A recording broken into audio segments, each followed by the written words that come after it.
It's a sad, sad day for the NBA. Obviously, a happy day for Knicks fans, not like myself. I'm just wearing a Knicks jersey because out of an apology to Jalen Brunson for calling the most overrated player in the NBA. Still don't think he's top 5, but I'm wrong about that. But it is a sad day because it does appear that inside the NBA could be ending right now. It does appear that it is going, which is quite sad because it seems like TNT more than likely have lost the NBA rights. So before we get on, if you guys are new to the channel, subscribe. We upload as much basketball content as anywhere else. But anyway, now let's get on to it. So inside the NBA has been something that's been going on for as long as I remember. Like, I just remember being like 10 years old, browsing through YouTube and seeing like, or was it Charles Barkley having to kiss a donkey because Yao Ming scored 20 points, and being like 12, 13 years old, watching who he play for, watching Shaq come in right after he retired. And obviously, was it ever the best basketball show for the takes? No, but at the end of the day, like, people watch different parts of basketball for different reasons. Not everyone is expected to be an expert. Not everybody is expected to like give major breakdowns. It's not like everyone wants that. Everyone consumes sport in a different way, and I think sport's at its best when people are consuming it in the way they want. When people that are complete casuals are able to watch an entertainment show about the sport. Because, for example, like, again, I always use the example of like a lot of the numbers, a lot of the analytics.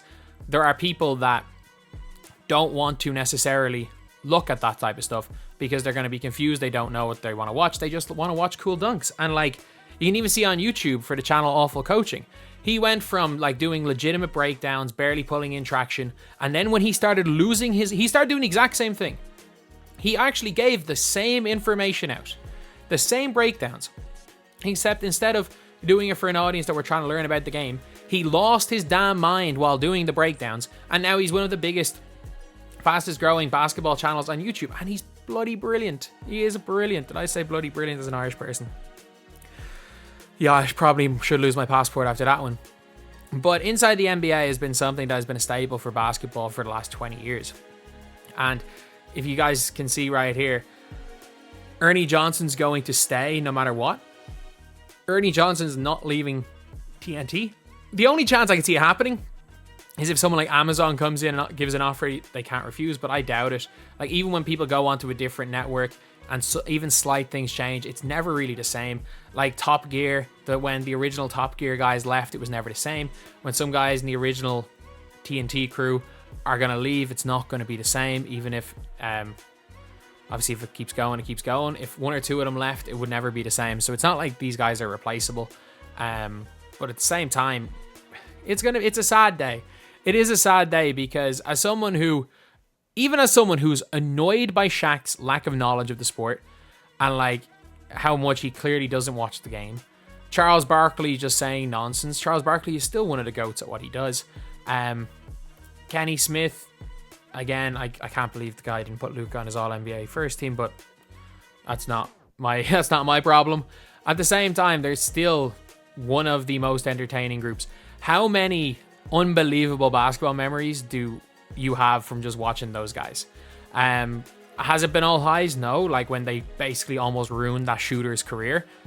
They just tried to make a fool out of him. The pro shooter who's won a bunch of competitions and legitimately just doesn't miss at times. And there's been so many highs. Like, this isn't going to be a long video, but if this is the end, it's going to be a sad end. It's going to be a sad end. And this isn't coming from somebody that like watches TNT religiously. That's even somebody that's like a major fan of it. At the same time, like, I do have to take into account that it's been something that's been a constant in basketball for 20 years. And so many times I've seen clips of these guys.